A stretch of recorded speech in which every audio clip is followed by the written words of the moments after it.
This is CBN NewsWatch. Thank you so much for joining us this Thursday, February 25th, 2021. I'm Ephraim Graham. Ahead today, congressional Democrats taking on conservative-leaning news organizations investigating their coverage of the pandemic and the presidential election, but some calling their moves censorship, with one Republican comparing them to Chinese communists. The House set to vote on the Equality Act for civil rights for LGBTQ people, but critics warn it could crush religious freedom. We're going to look at an alternative measure that's been offered. Is big tech working to silence voices it doesn't agree with? We're going to hear from one watchdog group who says social media websites close them out, but they have a plan to fight back. And praying for young people and revival tonight. Thousands of college students, faculty, and churches across the country joining together for the National Collegiate Day of Prayer. All those stories and more are ahead in this edition of CBN NewsWatch. We begin this half hour with a move by Democratic lawmakers to investigate the role the media may have played in spreading misinformation about the election and the global pandemic. Their target, conservative-leaning news channels like Fox News and Newsmax, which they have dubbed a destabilizing threat to the country. Critics call their moves government attempts to censorship and contrary to the constitutional protections of the First Amendment. Our George Thomas has more on the lobbying efforts to pressure television providers to drop these channels. Some say there's a war brewing against conservative media, while others argue it's just another example of Democrats trying to censor viewpoints and political speech they don't like or agree with. On Wednesday, the Democrat-led House Energy and Commerce Committee held a virtual hearing on, quote, disinformation and extremism in the media. When truth becomes a commodity to be traded upon for profit, and facts and consequences don't matter to those who report them, our democracy is undermined. Before the hearing, Democrat Representatives Jerry McNerney and Anna Eshoo of California wrote letters to TV providers, including COMCAST, AT&T, Cox, and Verizon, demanding to know how they plan to stop what they called the spread of dangerous misinformation from right-leaning news outlets like Newsmax, One America News Network, and Fox News. Let me put it bluntly. Misinformation is killing Americans and damaging our democracy. Democrats accuse the outlets of being a destabilizing threat to the country and functioning as rumor mills and conspiracy theory hotbeds with their coverage of the presidential election and the global pandemic. Republicans on the committee pushed back, calling the hearing an attack on the First Amendment. Elected officials using their platform to pressure private companies to censor media outlets they disagree with? That sounds like actions from the Chinese Communist Party, not duly elected representatives of the United States Congress. In their letter, Eshoo and McNerney asked the TV providers to give their moral reasoning for allowing tens of millions to watch Fox News and other networks. They also asked if they'll continue hosting them, and if so, why? Jonathan Turley, professor at George Washington University Law School, was among those called to testify. From the perspectives of free speech and the free press, the letter is not just chilling, it's positively glacial. Dr. Frank Wright of D. James Kennedy Ministries knows what it's like to be on the receiving end of censorship. Earlier this month, the ministry's weekly Christian program was forced off Lifetime TV after it aired, among other things, a pro-life special. The ultimatum we received was basically, your programming going forward must have all non-controversial topics in order to continue to air on our network. You know, if you're a biblical Christian these days, there's not much in the culture that's not considered controversial. And the censorship is happening online as well with big tech companies. This past Sunday, Dr. Ryan Anderson's book, which challenges progressive ideas about gender, was pulled from Amazon's cyber shelves. We're going to have to think through how we as conservatives approach both the governmental side and the big business side, because both of them seem to be hostile to people with traditional American values. The House Energy and Commerce Committee will hear next month from the CEOs of Twitter, Facebook, and Google. George Thomas, CBN News. Congress is also set to decide landmark legislation for LGBTQ people, critics saying that it would be devastating for religious freedom. The House is set to vote today on a bill called the Equality Act. It's designed to expand civil rights protections for LGBTQ people. But an alternative is also being offered that would provide those civil liberties along with protections for people of faith. Heather Sells has the story. The Equality Act rewrites the 1964 Civil Rights Act to include sexual orientation and gender identity, but it also tramples on religious belief. The Equality Act isn't just neutral towards that, it's actually quite hostile towards religious freedom. Republican Congressman Chris Stewart is leading a bipartisan alternative called Fairness for All. Most of us are in a position in life now where we want to guarantee the civil liberties and the freedoms of all Americans, including LGBTQ Americans. It would protect gay and transgender people from employment and housing discrimination while also protecting people of faith. There's room here to find an area where both can be accommodated, where both can be comfortable. The Equality Act doesn't do that. Fairness for All will. But many in the conservative movement, like the Heritage Foundation and the Family Research Council, argue Fairness for All doesn't go far enough. What we need to do is we need to allow people to continue to live their lives according to their faith. And if someone is deprived of their rights, then we deal with that.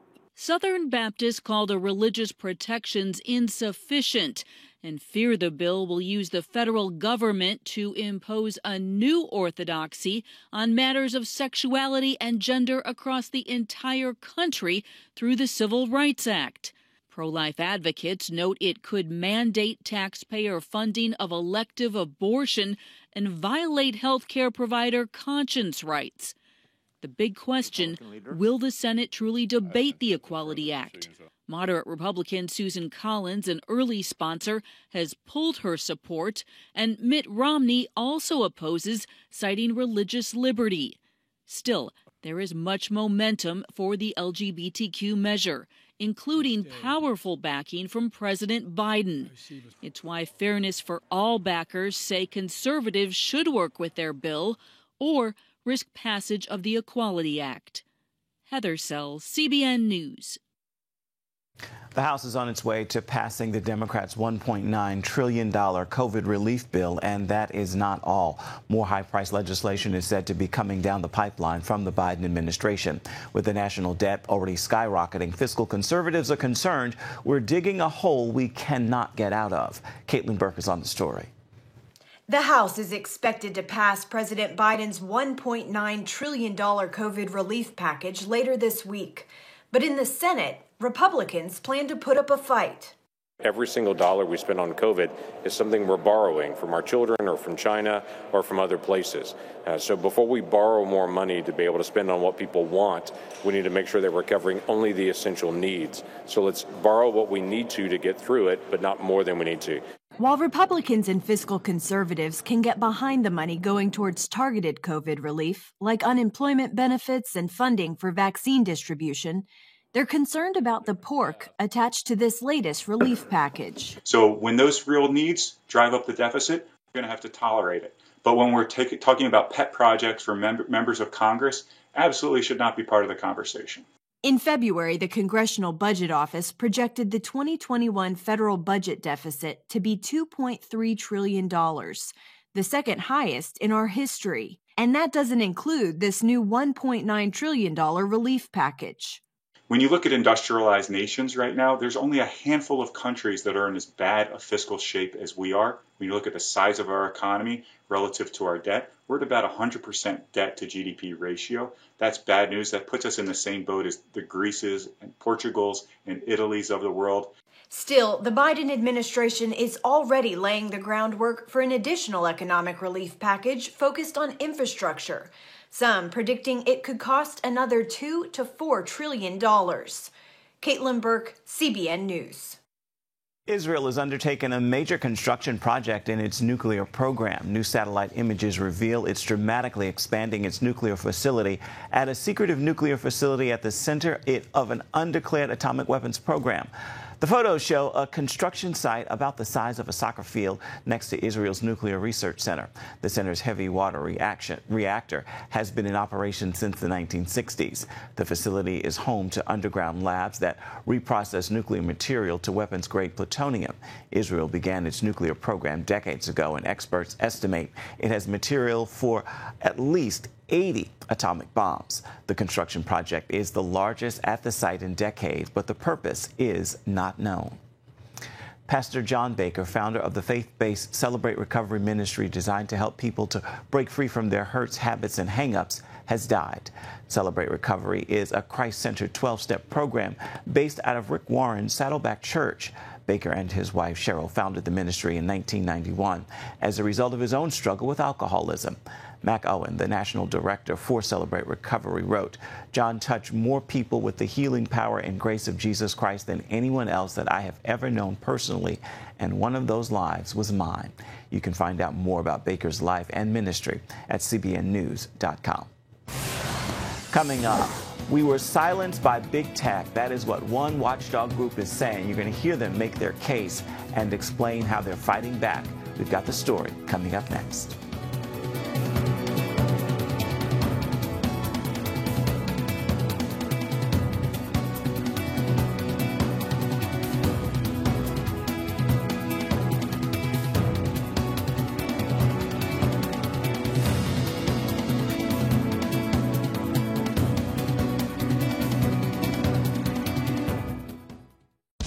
Introducing the CBN Bible from CBN.com.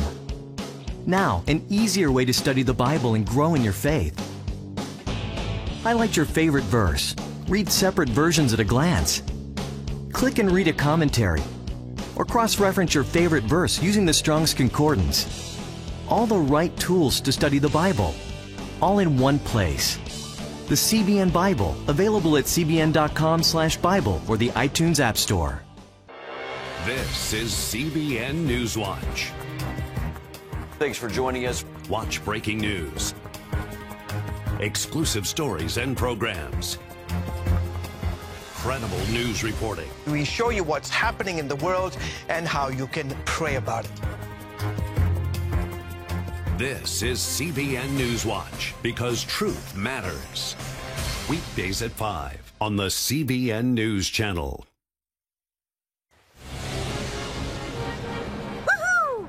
Superbook fans, here's something else you'll love. It's the new Superbook Bible app. It's packed with games, activities, and Superbook episodes that you can watch for free. Oh no! There's trivia, a fun daily devotional, and answers to your Bible questions. Plus, an easy-to-understand Bible the whole family will enjoy. You can even create your own Superbook character. Ta-da! Whoa! Millsburg Falls man, come. Sorry, pardon me. Sorry, excuse me. Ouch! Are you getting this? Earn super points to win daily prizes too, and so much more.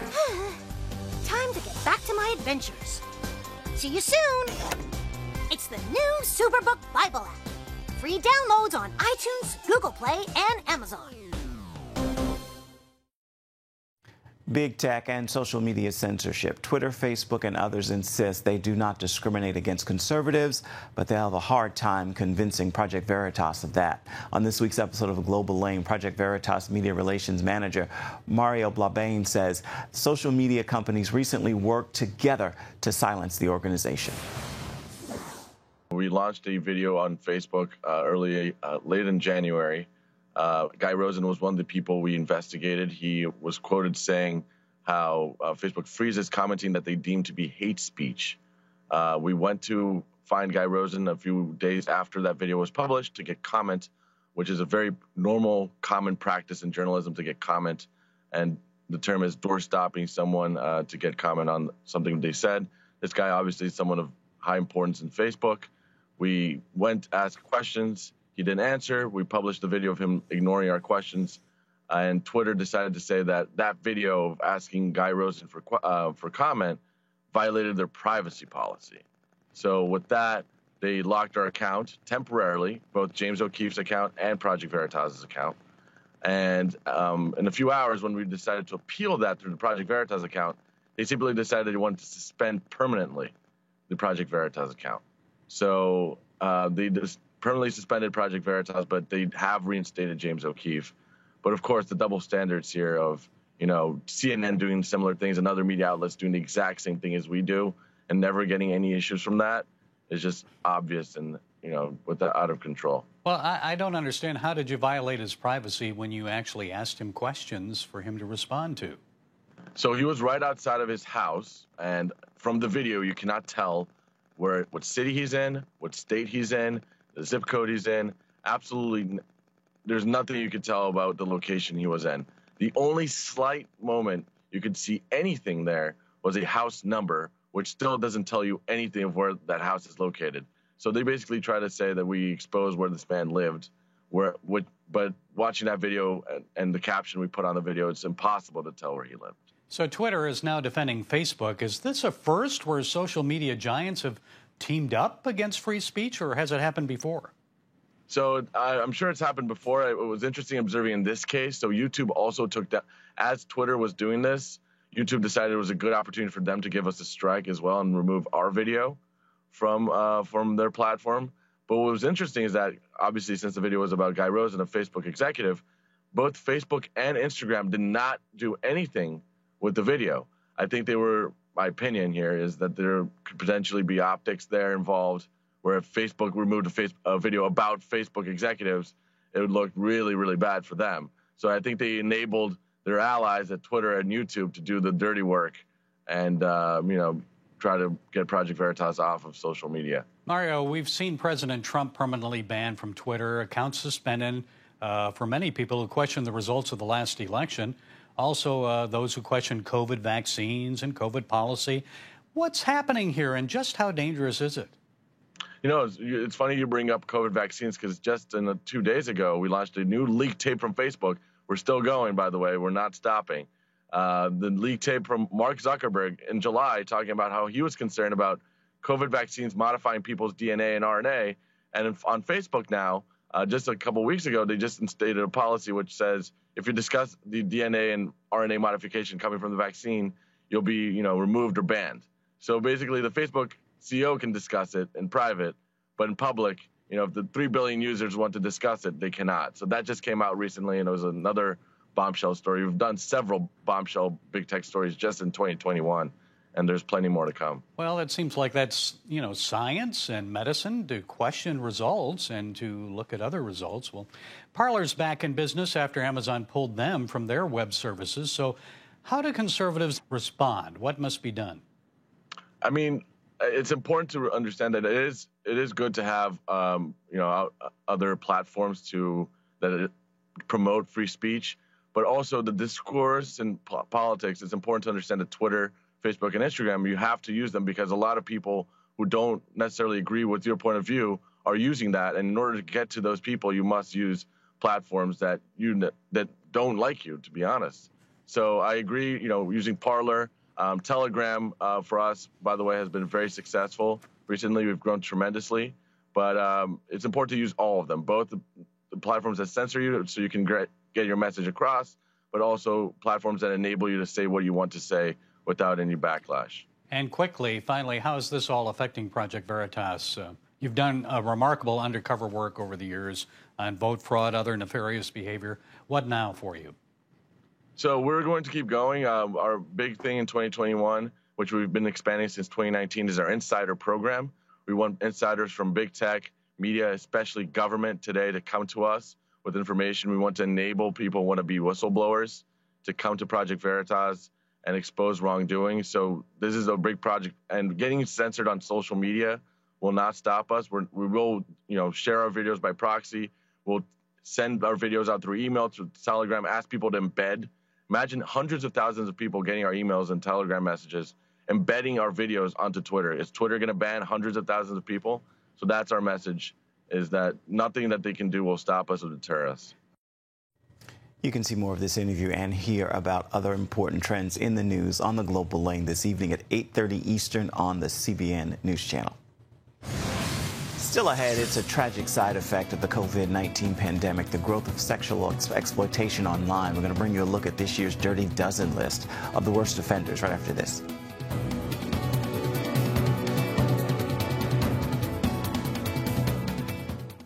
When I came to Regent University, it's like the world opened up. I felt like I needed to advance my career and go back to school. Regent was a perfect fit for me. The Regent professors are world class. You are equipped. The focus of the faculty is on each individual student, whether it's online or in person. You become a part of Regent's family. You carry with you not just the content and the knowledge, but the confidence to understand that we can be significant in the world. Regent University. Follow your path. Nigerian Christians in Iran are routinely arrested. Catholic Christians continue to suffer. In times of trial and affliction, you need to know the truth. One of the fastest growing Christian populations in the world. Join Wendy Griffith and George Thomas for Christian World News. Young people are the ones who are open to the gospel. Powerful stories of suffering and hope that affect all Christians. Watch Christian World News, Saturday at 5 p.m. Get Protect Your Sleep and discover how to improve the quality of your life. A free DVD or booklet from the Christian Broadcasting Network. If you're not a great sleeper, you can do things to make yourself a great sleeper. If you're already a pretty good sleeper, you can enhance your sleep and be even better. 5 leading experts help remove the obstacles between you and restorative sleep. When you don't get a restful night's sleep, you wake up with an accumulation of stress. Call 1-800-700-7000 or go to CBN.com to get your free DVD or booklet today. Everything you do better with a good night's sleep. You'll discover how food affects your sleep, how to put insomnia to rest, explore effective remedies for sleep apnea, and much more in Protect Your Sleep. Wake up to your best life and get Protect Your Sleep today. Call 1-800-700-7000 or go to CBN.com to get your free DVD or booklet. After a year of looking at the impacts of the COVID-19 pandemic, there's now more evidence it's also led to greater sexual exploitation. The center which investigates the frightening trend has just released this year's Dirty Dozens list. As Paul Strand shows us, it's clear the skyrocketing use of the internet contributed greatly to the serious issue of sexual abuse. We've known for years how pornography makes billions through the web. In looking at this year's National Center on Sexual Exploitation Dirty Dozen, the connection of giants like Amazon, Netflix, and Chromebooks to sexual exploitation should set off major alarms in homes across the country. In a sad example of how the pandemic has put millions more children at risk of exposure to porn or being sexually exploited is the soaring use of Google Chromebooks for distance learning. But their safety features are often left turned off, or children find workarounds. Parents and teachers often don't even realize that there's a problem until a student has shared pornography with another student or they notice changes in their children. Reddit calls itself the front page of the internet, but those releasing today's Dirty Dozen charge that Reddit acts more like a back page, as it serves as a hub where sex buyers find people to purchase and sexual predators distribute hardcore pornography as well as non-consensually share images. Amazon's high ranking this year is due to the amount of sexual-themed material sold by the retail giant and the nudity and sex on Amazon Prime Video. There's also an issue with the way children are often targeted on Amazon's gamers platform, Twitch. The number of children on the platform are below the minimum legal age. There are frequent conversations between children and strangers, with strangers daring kids to do explicit acts or to share their contact information. OnlyFans made the Dirty Dozen list because many young people thrown out of work by the pandemic now use OnlyFans to sell images or videos of their bodies to make fast cash. Nevada returns to the list because of its legalized brothels. And Netflix is there because of the amount of sexually graphic or degrading content it continues to make available. Paul Strand, CBN News, Washington. Coming up, thousands of college students and faculty members will be coming together this evening for the National Day of Collegiate Prayer, and it's hosted by Regent University. We're going to have the story for you when we come back. Christians around the world are standing with the Israelis. But why? In CBN's free magazine, Friends of Israel, you'll discover why Christians are supporting the Jewish state, how Israel is fulfilling prophecy as a light to the nations, and ways you can pray for the people of Israel. Israel needs the support of friends like you. Call now or go to cbn.com to get your free copy of Friends of Israel. Heavenly Father, we do thank you for the work of your Spirit, Lord God, with this movement of getting the Bible, yes, Lord, into public schools.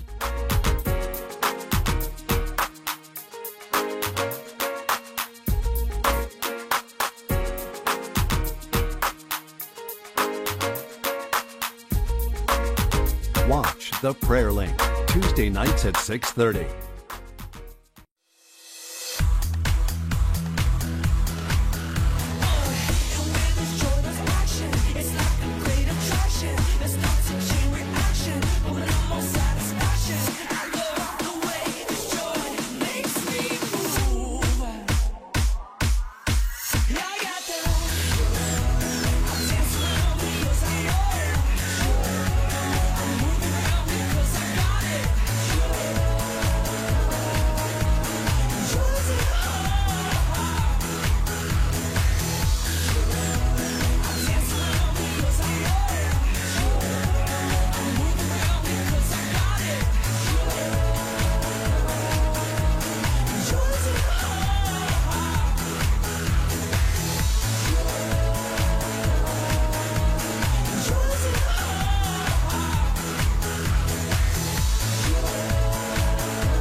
Your news channel, your shows, the stories you care about. Anytime you want, anywhere you want. Download the CBN News app today. College students and faculty members across the country will be uniting in prayer this evening for the National Collegiate Day of Prayer. Thousands of campus ministries, churches, and individuals across America are expected to take part. This year's event is being hosted by our very own Regent University in Virginia Beach. Dr. Jason Moreno-Riano says the goal is to bring them together to pray for students, colleges, and universities, and for revival. Some of the greatest revivals in our country began in college campuses. And we think that universities are just pivotal to the future of our country, and its students are pivotal, obviously. So we want to really pray for the Lord to do a great work in the hearts and minds of all of us and our students and faculty and staff throughout America. The time of prayer will be simulcast live with various remote locations and Zoom rooms from across the nation from 8 to 10 p.m. Eastern Standard Time. You can find out more about this important event at our website, cbnnews.com. Time now for your Thursday Thankful, and I hope you'll join me in this prayer of gratitude today. God, I thank you for every moment that I can just be close to you. It is my desire today and every day. With that word, I encourage you to walk in gratitude today and for the rest of the week. Focus on making that a reality and do it on purpose and with purpose. That will do it for this edition of CBN NewsWatch. You can always find more of our programs on the CBN News Channel at any time. You can also find them online at cbnnews.com. Make time to let us know what you think about the stories you've seen here today. You can email us right there at the address on your screen, newswatch@cbn.com. And, of course, you can always reach out and touch us on Facebook, Twitter, and Instagram. We certainly would love to hear from you. Again, I encourage you to make today a thankful Thursday. We'll see you right back here, same time and place tomorrow. Goodbye, everybody. God bless.